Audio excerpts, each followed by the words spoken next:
Good morning, everyone. Welcome to Sports Shorts Daily, presented by LeBair's Casino. Tommy Crysand joining us over at Tremonti's Meat and Seafood every Wednesday, Friday. TK's over at Tremonti's Meat and Seafood.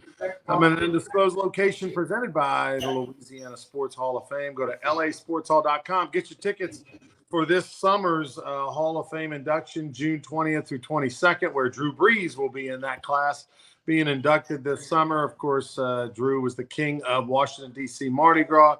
Give us a follow on social media. You'll see some pics and videos from that at lasportshall.com. And, of course, we're presented by LeBair's Casino, our title sponsor of everything Sports Shorts.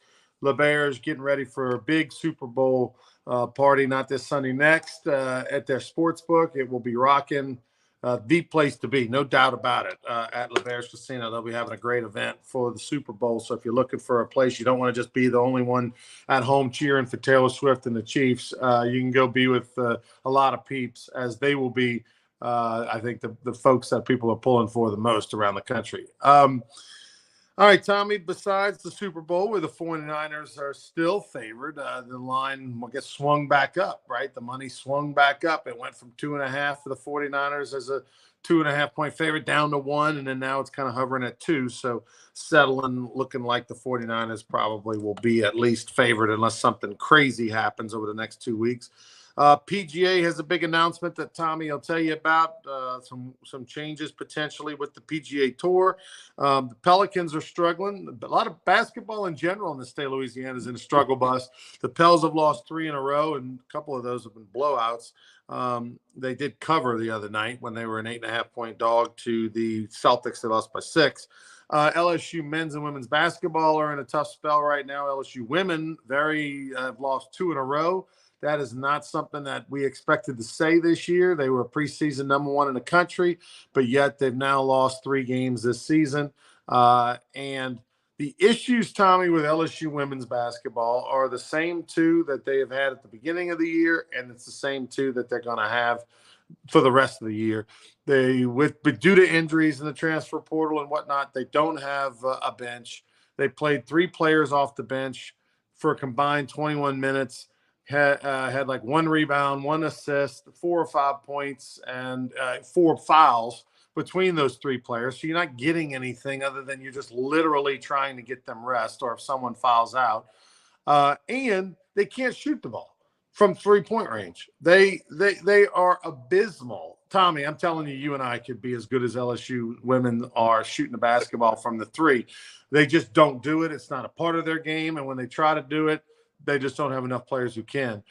And the Van Leith girl has not lived up to the hype. She has not, especially the last few games. The game against Mississippi State, she had 1 bucket maybe. This is somebody who's supposed to be, a dude. She's supposed to be like the real deal, $1 million plus NIL, superstar, the whole 9. And she's not lived up to the hype. I don't know what's going on. I don't know if what the style of play is hindering her in some way, but right now she 1 for 6, 2 for 9. It's bad. She's not really doing anything. Well, you add that to the list of the reasons this team's probably not going to win a national championship. They're going to make the tournament, yeah.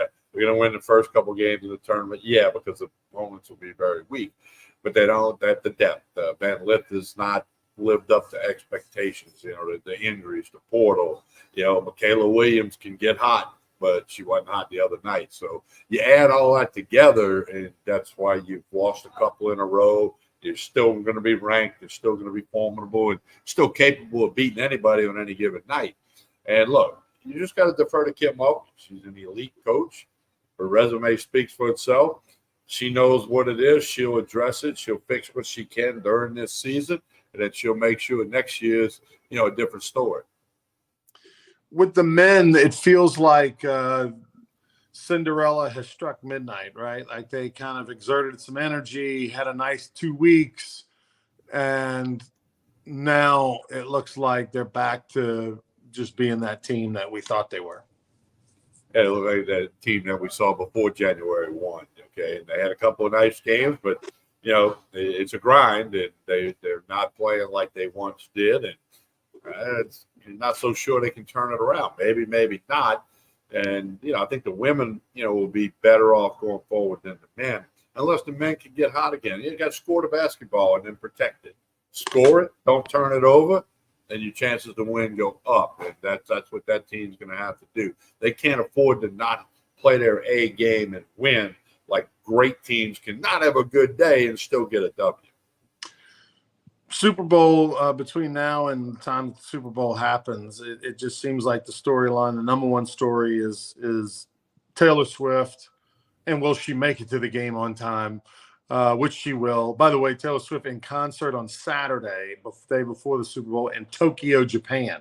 So she's, as soon as the show's over with, she's going to catch I'm sure, a private jet to Las Vegas because of the timeline and all that kind of stuff.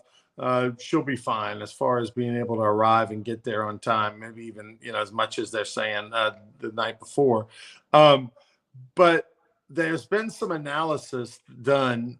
It's kind of like anything. Anytime you're overexposed, which Taylor Swift is, you've got the lovers and you got the haters. But they're saying that just her dating Travis Kelce this season, all the attention that she's brought, there's an analysis done that she's brought over $350 million in value and marketing value, new sponsorships and marketing to a new audience to the NFL. Are you buying that? I don't know if I buy that number, but she's had an impact, and it may be that big or close to that big. And in the NFL, which is a business, a multi-billion-dollar business, it's all about the eyeballs on TV. TV money is what fuels the NFL and many, many sports operations. So TV money, and if they think that that's the impact, then that must be it. And, you can't go more than 5 minutes on social media without something about Taylor Swift or Kelce or them kissing after the game the other day, or, the impact, and, Tony Romo doesn't know their status. I mean, it's just everywhere. Okay, it's a marketing phenomenon. That window's going to close sooner or later, but right now it's the hottest thing going in the NFL, and I think that works to the 49ers' advantage. Okay, they got Brock Purdy, Mr. Irrelevant, and all this other stuff, and the 49ers are just quietly going about their business, and they're not worried about all of that. And one reason the line might have jumped back to 2. It opened to 2.5, down to 1, back to 2. One of the defensive linemen for the Chiefs tore his ACL against the Ravens, and he is not going to play in the Super Bowl. It's not day to day. It's not question. He's out. There's two starting defensive linemen for the Chiefs that aren't going to be playing. Well, Chris Jones isn't 100%. Mm-hmm. Right? The kid from Mississippi State, but that other one, I can't even say his last name. He's out. It's 100% out. So that might be part of it there. But man, but if you just break it down, look at the football game. It on paper, it looks like it's going to be a hell of a game. It's like it's going to go down to the wire, can be overtime, all that stuff. Now, just as soon as you think that, it won't go that way. But no, it's going to be. I'll certainly be watching. You going to Vegas? I am not. I'll actually be in Phoenix, Arizona. Oh yeah, you're going to Phoenix. That's Waste right. management. Well, what's the over/under total, Tommy? Can you look that up? 47.5. 47.5. Going in, you would think it would be a defensive scoring game. I mean, that's on paper. You got two defenses that have played extremely well. Did you see, so, I mean, it always usually seems to go the opposite of what you think. But, I mean, I would anticipate it in my mind. 24-21 to me feels really good. I mean, obviously you look at what the Chiefs have done defensively on the road in Buffalo and on the road in Baltimore, why you would think that they would slow down at this point. And then the 49ers, I mean, they've hung their hat for the last 5 years on that defense. So I anticipate, I would think that it would be somewhat of a low-scoring game. If I had to go and make a decision on the over/under, I would lean towards the under. I would lean to the under as well, with two things that make me not lean real hard. Deebo Samuel can score from anywhere on the field. So can Christian McCaffrey. Okay, so they got that big play. He can turn that 5-yard pass in the flat. Samuel can into an 80-yard touchdown. McCaffrey, and Kelce is not gonna outrun anybody. Okay, is he going to catch the ball when it's 3rd and 12 for 15 yards? Yes. And I don't know. Today, as we sit here today, I would lean with the under. Did you see the storyline?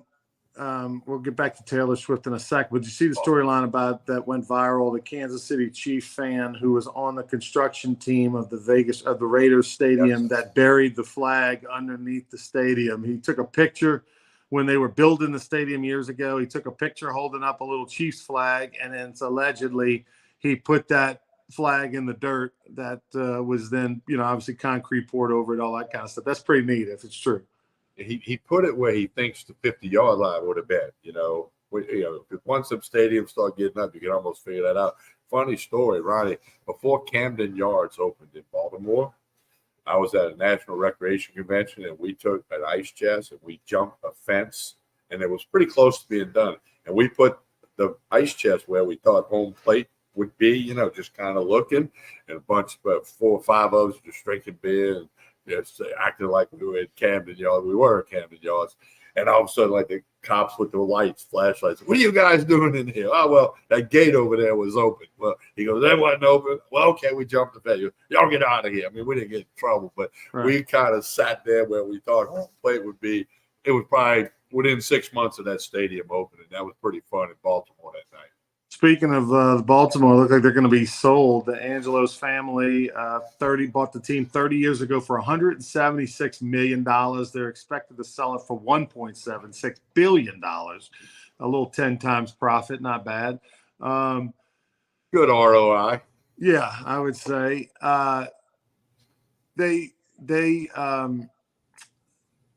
and they're basically going to sell to a Vesta group and all that kind of stuff.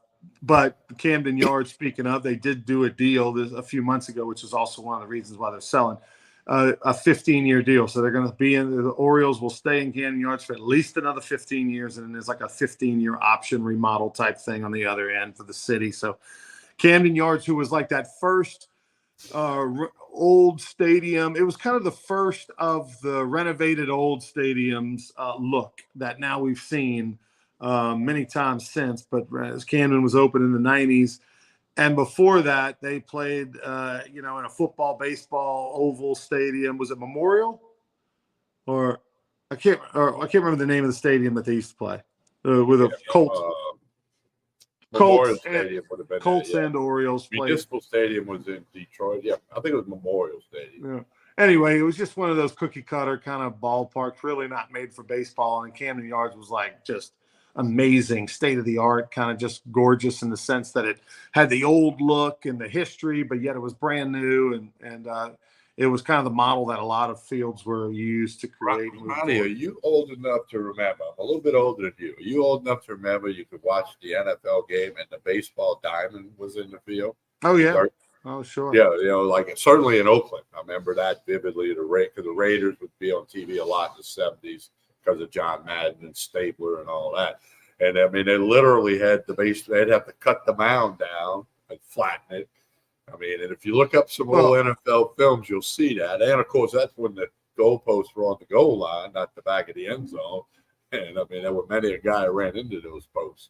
I mean, the Raiders were, until they moved to Vegas, they were doing that.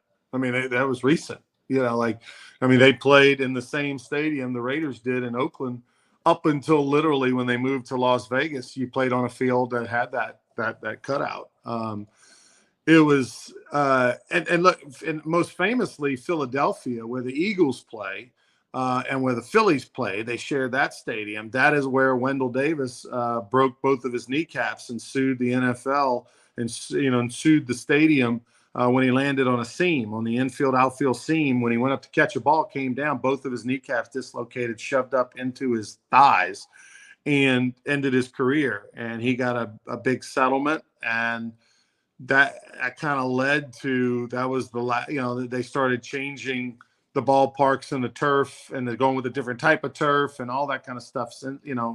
That was 30 years ago. And in the last 30 years, things have changed quite dramatically. But it's funny how the old oval multi-use ballpark, that like the Astrodome kind of thing, in the 60s and 70s, those things, late 60s, early 70s, those stadiums were being built because they thought, oh, this is great diversity, and you can use them for lots of types of different events. And then quickly, 30 years later, people were like, ooh, these things are gross. Like tear them down, build something new.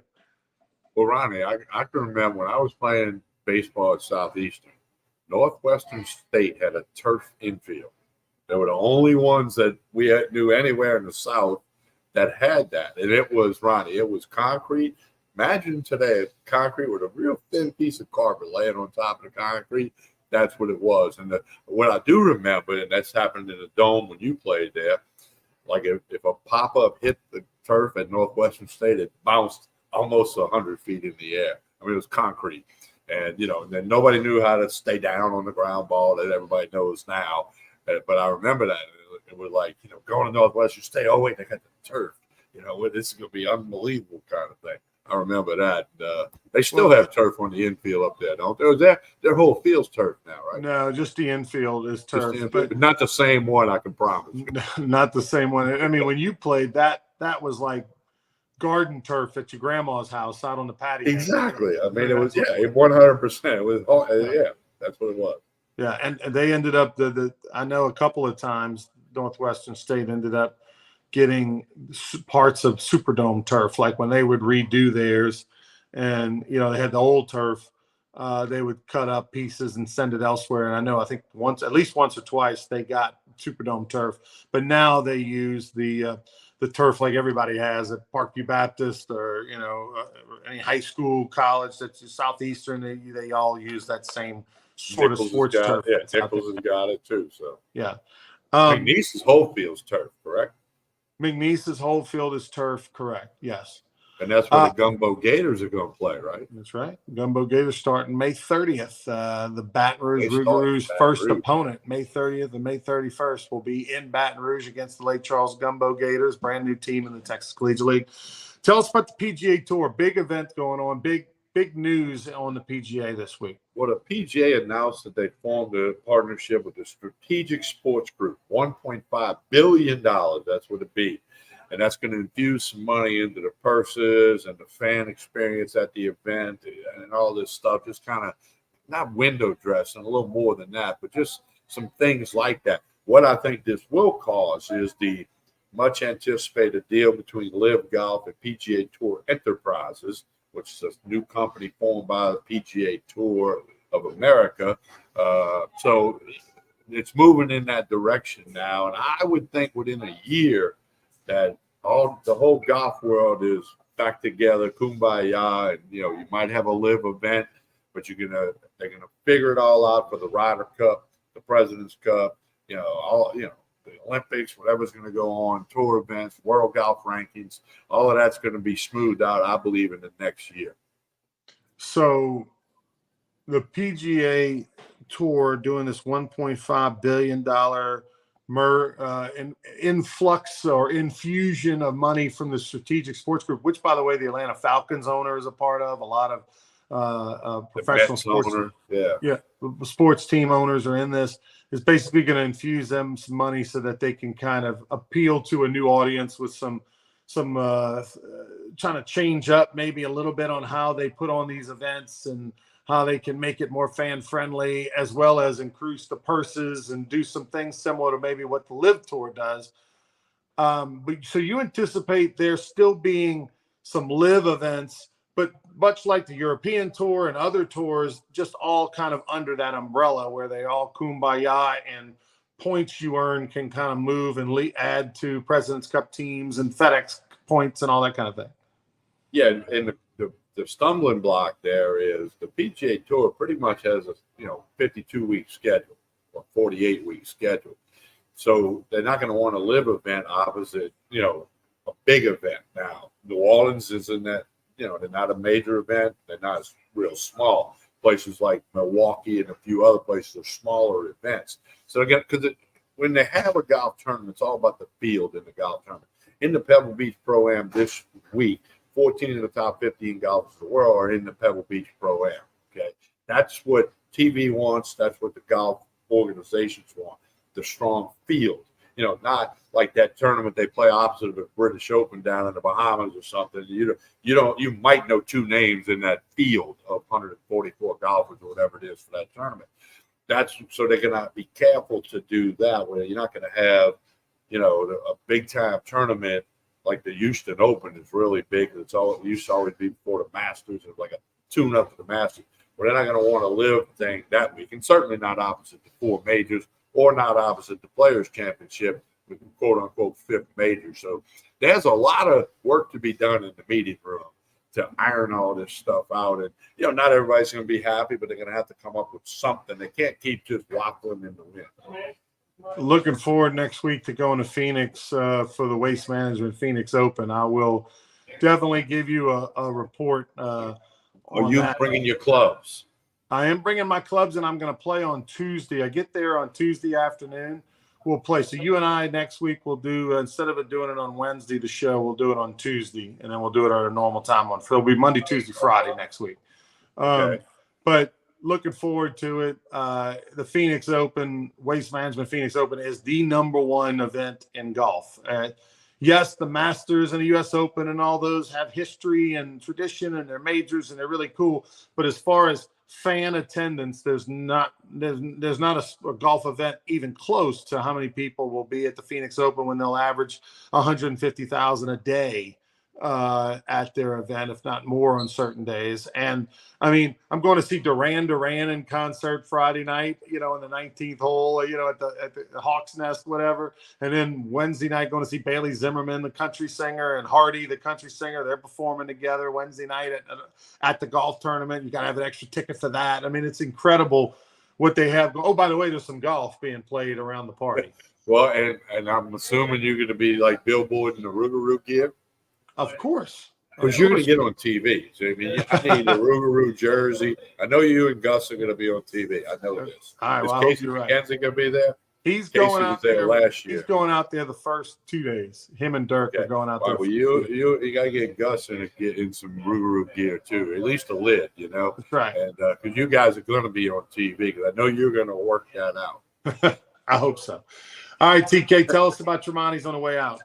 Well, lasagna for lunch today. They got everything you need: the ribeye rolls, the shrimp rolls, the wine, the liquor, everything you need here at Tremonti's Meat and Seafood. The Chairman's Reserve meats. Also, catering service. They got a catering job going out the door in a couple of minutes. I'm going to feed that group in the office. Small group, large group, it doesn't matter. They've got catering, on-site catering here from Tremonti's Meat and Seafood. Connect on Facebook and Instagram. Keep up with all the liquor specials, the wine, everything you can imagine. The bourbon, the tequila, plenty of that stuff in here. Check it all out. Tremonti's Meat and Seafood, Jefferson Highway in Baton Rouge. Hey, don't forget to like and share this show. We appreciate that very much. We're back Friday morning with another edition of Sports Shorts Daily. On behalf of Ronnie Rance, Mike Tremonti, and the staff over here, I'm Tommy Christ saying have a good day, everyone.